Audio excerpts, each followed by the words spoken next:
আপনি যে যাচাই করছেন তার ভিতরে এই প্রতিষ্ঠানটা কি আগানো। আপনি অনেক চিন্তা করছেন যে এই প্রতিষ্ঠানে দিলে আমার সন্তান ভালো কিছু শিখবে, সেটা পাওয়ার জন্য দেওয়ার জন্য একমাত্র রব্বে কারিম বসে আছেন। আর তার খেদমতে পরিচালনায় আমাদের ভাই নাজমুল হুদা ভাই তিনি দীর্ঘ সময় লেগে আছেন। সকলে কেমন আছেন আপনারা? একমাত্র এই সন্তানের দিক তাকাইয়া আপনারা এই মাদ্রাসায় দিয়েছেন। আর সবচেয়ে বড় আপনাদের আশা হচ্ছে এটাই যে আমার ছাত্র একজন, আমার সন্তান একজন বড় হাফেজ হয়ে সে একজন আল্লাহর ওলি হবে, সে একজন কোরআনের পাখি হবে, সে কোরআন শিখবে, আমার মৃত্যুর পরে আমার পাশে বসে কোরআন তেলাওয়াত করবে। এটাই তো মূল উদ্দেশ্য নাকি? কিন্তু আমাদের এমন কোনো উদ্দেশ্য নয় যে আমার বড় একজন হাফেজ হবে, হাফেজ তৈরি করে তারপরে আমি তারা দিয়ে কিছু টাকা ইনকাম করাবো, এরকম কোনো উদ্দেশ্য আসেনি। কারণ আপনি যে উদ্দেশ্য নিয়েছেন এই উদ্দেশ্যটাকে সফল করার মালিক হচ্ছেন কে বলেন? আল্লাহ।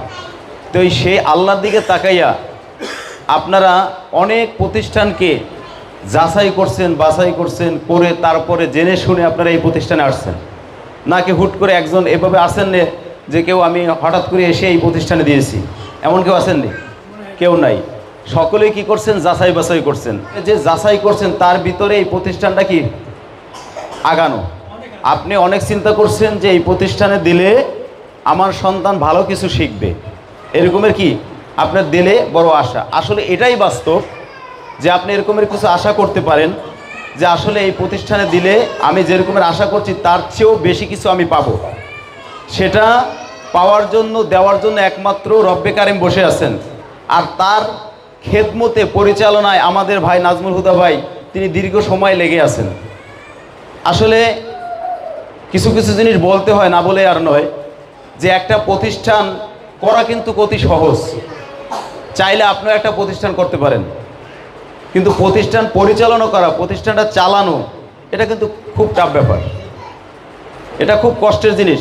কিন্তু এই ব্যক্তি দিনকে দিন নয়, রাতকে রাত নয়, সারা দিন রাত ফিকির করতে করতে করতে করতে আজকে এই পর্যন্ত আসছে। তার উদ্দেশ্য, তার আশা আকাঙ্ক্ষা আমার সাথে মাঝে মাঝে যে শেয়ার করে, আমি আশ্চর্য হয়ে যাই যে ভাই আসলে আপনি যে এরকমের কিছু আশা করতেছেন আসলে কি এটা এখনো সম্ভব হবে কি না। কয় ভাই আপনি আমার পাশে থাকেন আর আপনি দেখতে থাকেন, বুদ্ধি পরামর্শ আমরা সর্বসময় আমাদের উচ্চ আশা যে আমাদের যে অভিভাবক যারা আছেন তারা যে আমাদেরকে যে সন্তানগুলো দিচ্ছে, তারা যে আশা করে দিচ্ছে তার চেয়ে যেন বড় কিছু আমি দিতে পারি। দেখেন আপনারা এই প্রতিষ্ঠানের দিকে লক্ষ্য করে, অন্যান্য প্রতিষ্ঠানের দিকেও আপনি একটু লক্ষ্য করেন, যেগুলো সোশ্যাল মিডিয়ায় ভাইরাল। কিছু কিছু মোবাইল এখন সকলের কাছে আছে, মোবাইলে দেখা যায় যে মাদ্রাসায় অনেক টর্চারিং হয়, হয় কি হয় না? টর্চারিং হয়, শিক্ষকদের মন মানসিকতা দুর্বল থাকে, বিভিন্ন ধরনের সমস্যার সম্মুখীন হয়ে তারপরে কি করে তারা ছাত্রদেরকে লেখাপড়া করায়।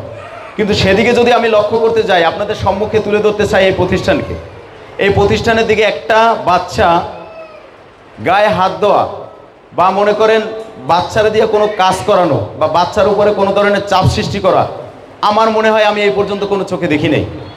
আপনার বাচ্চা আনন্দের সহিত উল্লাসের সহিত লেখাপড়া করতেছে, আপনার কাছে থাকলে কতটুকু স্যাক্রিফাইস থাকে তার চেয়েও বেশি স্যাক্রিফাইস এখানে থাকে। আপনার কাছে থাকে সে কতটুকু কি শিখবে, খেলাধুলা, তার চেয়ে বেশি খেলাধুলা সে এখানে শেখে, যেগুলো আপনারা অনেক সময় ভিডিওর মাধ্যমে দেখেন। দেখেন কি দেখেন না বলেন? অবশ্যই দেখেন। কারণ একমাত্র আপনার বাচ্চাকে কেন্দ্র করে এই প্রতিষ্ঠানকে এতটুকু সাজানো হয়েছে। আরও সামনের দিকে সে বলছে আরও 30% কাজ বাকি আছে।